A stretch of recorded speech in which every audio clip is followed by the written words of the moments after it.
some really good games that happened this past weekend, including what I think was probably the game of the year so far. So we're going to cover all of that in today's recap. And without further ado, we'll open up our trusty notebook here, do a fresh new page, and get started.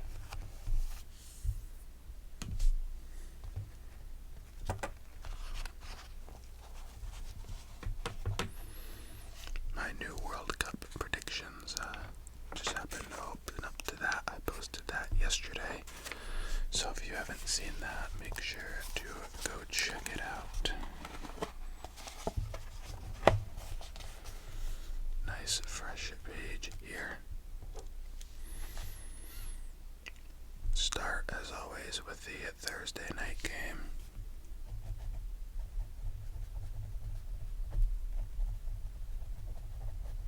This was the Falcons versus the Panthers.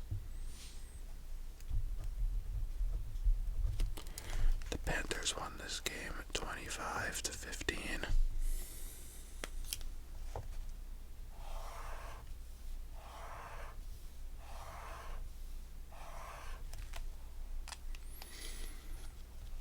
The Falcons are now 4-6, and the Panthers are 3-7.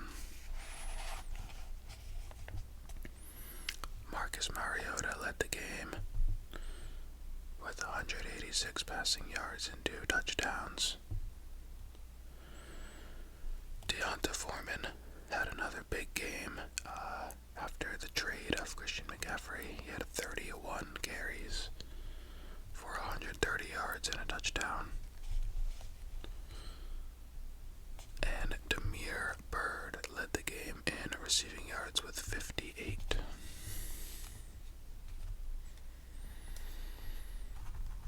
On to Sunday, we had the first ever Munich game, the first ever NFL game in Germany.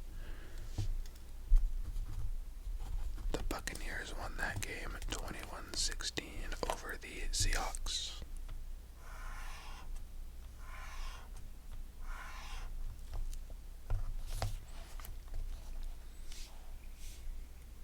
The Seahawks are now 6-4, and the Bucs are 5-5.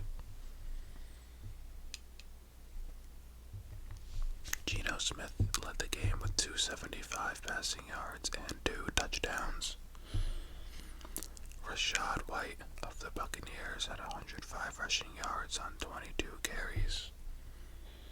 And Chris Godwin of the Bucs led the game with 71 receiving yards and a touchdown. Tom Brady now also becomes the first NFL player, I don't know if it's player or just quarterback, one of the two, to win 3 games in 3 different countries outside of the U.S. So he's won in Mexico, England, and now Germany.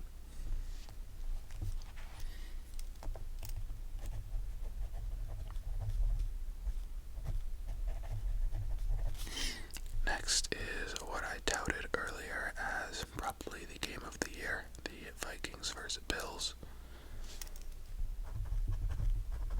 The Vikings won this game 33-30 in overtime.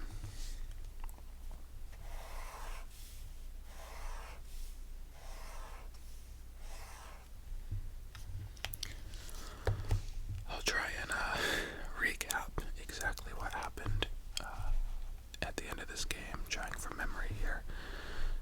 So the Vikings were losing, trying to make a comeback. They had a 4th and 18, I believe, in the 4th quarter.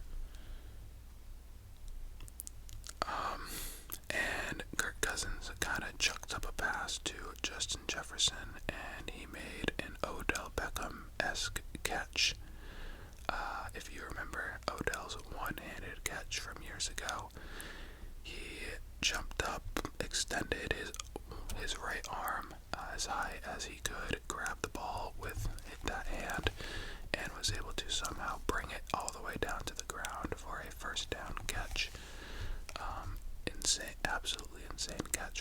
Jefferson. And then they were going in to score. Cousins threw a slant to Jefferson. The refs called him in for a touchdown. Then they overturned it and said he was short. And I believe the Vikings ended up being stopped at the 1 yard line on 4th down.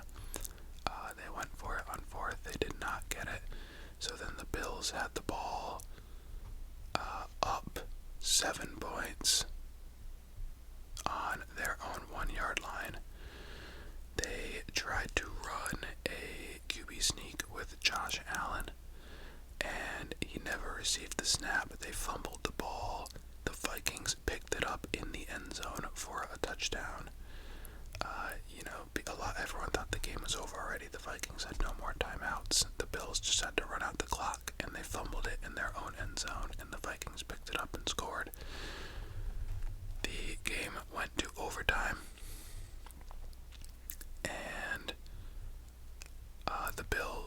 the Vikings got the ball first. They kicked the field goal, and the Bills were driving down to, I recapped that wrong. The Vikings scored that touchdown to take the lead, and then Josh Allen drove the Bills down the field. A controversial catch from Gabe Davis was a big chunk of play, and then they kicked a field goal to go to overtime. That's what happened. And then the Vikings kicked the field goal in overtime, and Josh Allen threw an interception in the end zone to end the game. So it was a pretty wild game between two, maybe even a potential Super Bowl preview in that one. The now 8-1 Vikings versus the 6-3 Bills. Kirk Cousins led the game with 357 yards and a touchdown. Dalvin Cook had 119 yards and a touchdown. And Justin Jefferson led the game with 193 receiving yards and 1 touchdown.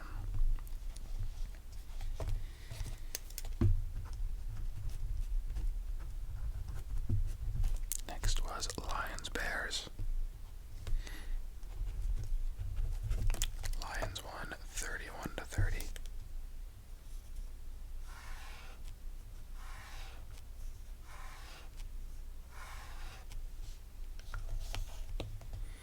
The Lions are now 3-6, and the Bears are 3-7.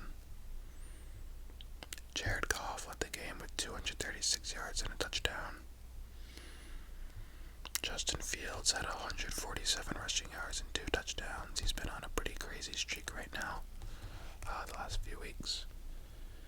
And Amon-Ra St. Brown had 119 receiving yards on 10 catches to lead the game.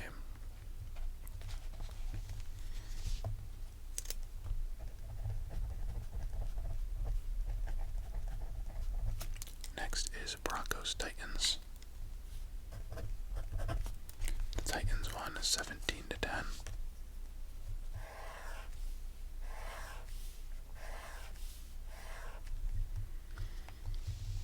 The Broncos are now 3-6, and the Titans are 6-3. A pretty wild stat I saw after this game is that the Broncos, if they were to score at least 18 points in all of their games, they would be 8-1 this season. Or maybe not just 18 points. If they scored 18 points exactly in every single game this year they played, they would be 8-1.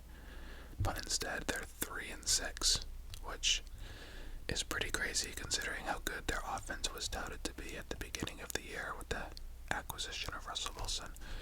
I know they've had a lot of injuries, but even pre-injuries, they did not look very good. But their defense, as I just said, is pretty damn good. Russell Wilson led the game with 286 passing yards and a touchdown. Derrick Henry led the game with 53 rushing yards. And Naeem Westbrook Kenny led the game with 119 receiving yards and 2 touchdowns for the Titans.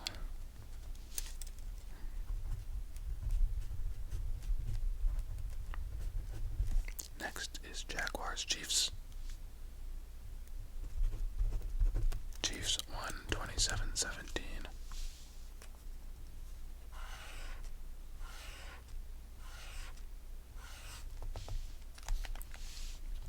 Patrick Mahomes had 331 passing yards and 4 touchdowns. Isaiah Pacheco led the game with 82 rushing yards. And Christian Kirk had 105 receiving yards and 2 touchdowns.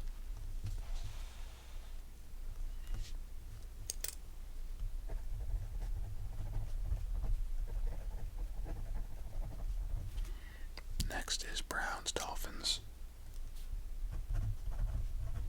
Dolphins won this one 39-17.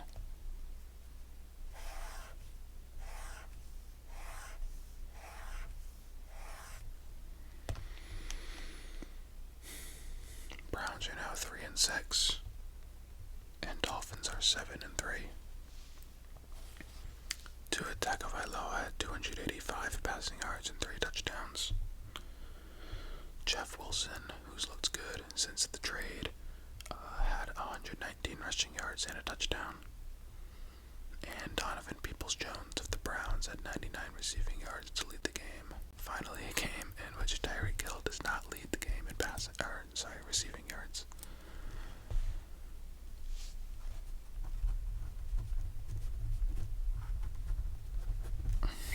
Texans Giants is next. The Giants won 24-16 to continue their fantastic season.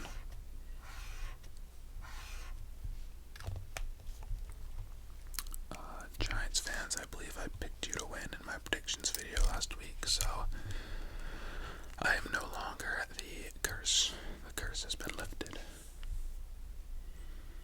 Texans are now 1-7-1, and the Giants are 7-2. Davis Mills had 319 passing yards and a touchdown to lead the game. Saquon Barkley had a big game with 162 rushing yards and a touchdown.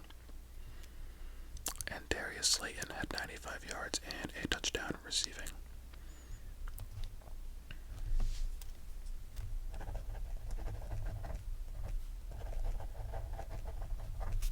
Saints vs. Steelers is next. The Steelers won 20-10.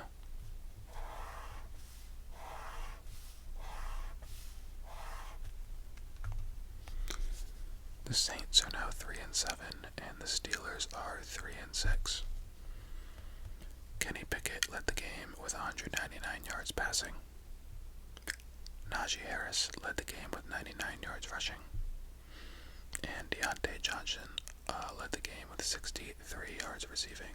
All Steelers. And none of those guys had touchdowns, which is kind of funny.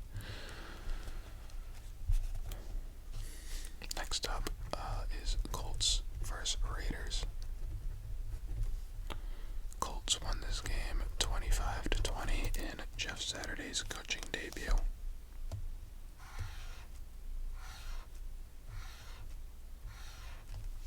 I might have said this last week, but I'm pretty shocked that Josh McDaniels hasn't been fired from the Raiders yet. They're now 2-7, and the Colts are 5-1.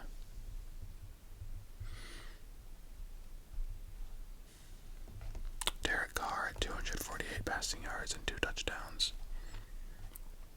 Jonathan Taylor had 147 rushing yards and 1 touchdown. And Devontae Adams had 126 receiving yards and a touchdown.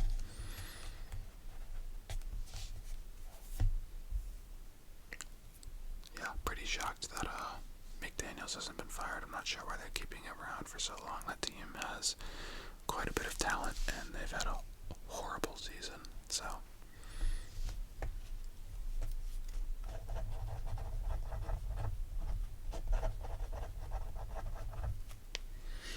Next is Cowboys Packers. The Packers Packers won this game 31-28 in overtime.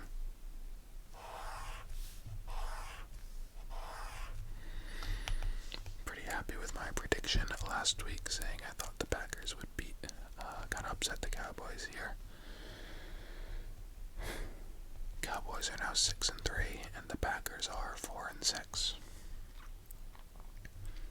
Dak Prescott had 265 passing yards and 3 touchdowns. Aaron Jones had 138 rushing yards and a touchdown. And CeeDee Lamb had 150 yards on 11 receptions and 2 touchdowns.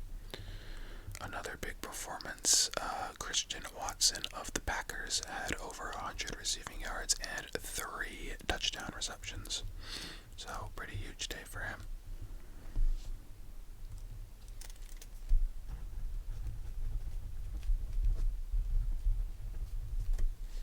In maybe the most boring game of the week, well, Saints-Steelers maybe, but the Cardinals played the Rams and won 27-17 with no Kyler Murray and no Matthew Stafford in this one, so it was, oh man, maybe Colt McCoy versus John Wolford, I think was the QB matchup in this one. John Wolford played in like the AFL a year or two ago and started an NFL game the other night, so that was interesting. And also Cooper Kupp got a high ankle sprain in this one and was placed on the IR after the game, so unfortunate to see that. Another big hit to this Rams disappointing year. Colt McCoy led the game with 238 yards and a touchdown. James Conner had 69 rushing yards and 2 touchdowns. And DeAndre Hopkins had 98 receiving yards on 10 catches for the Cardinals. The Cardinals are now 4-6, and the Rams are 3-6.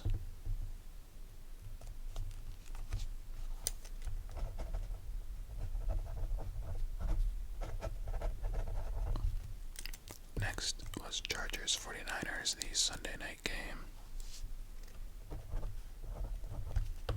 The 49ers won 22-16.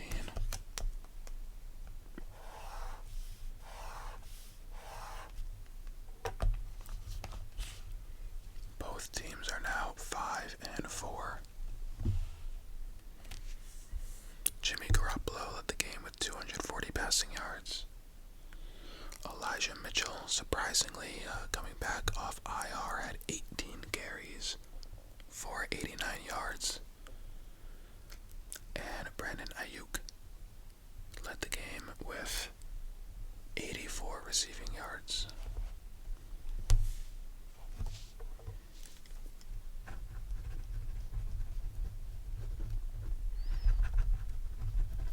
Next was the biggest surprise of the week, Monday Night Football.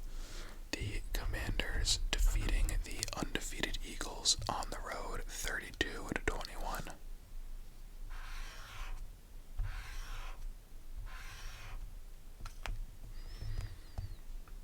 The Commanders are now 5-5 and the Eagles are 8-1.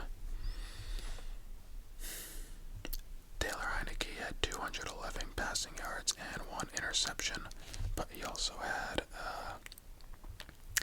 there are a couple questionable penalties in this one. The roughing the passer on Heineke after he took a knee, trying to avoid a sack, and then they got a roughing the passer call when he was running around there, and he just dropped to a knee, and a couple of guys kind of barely hit him, and they threw a flag. And then Dallas Goedert had a pretty obvious face mask get pulled on him, and there was no call on that one. So Eagles kind of a little screwed by some penalties, but still, if you're playing the Commanders at home, you should probably not put yourself in a position to let a couple penalties make you lose the game. Brian Robinson had 86 yards and a touchdown on the ground. And Terry McLaurin had 128 receiving yards to lead the game. Heineke is still undefeated, I believe, after coming in for Carson Wentz due to his injury as quarterback. And head coach Ron Rivera said it's not a guarantee that Carson Wentz gets his starting job back when he's healthy, which I think is very fair. It seems like Heineke has certainly earned that starting role the way the team is winning with him. The teams on bye this week were the Bengals, the Patriots, the Jets, and the Ravens. That is going to do it for the Week 10 recap. I should have the Week 11 predictions out tomorrow. Thank you for watching. As always, I hope you enjoyed.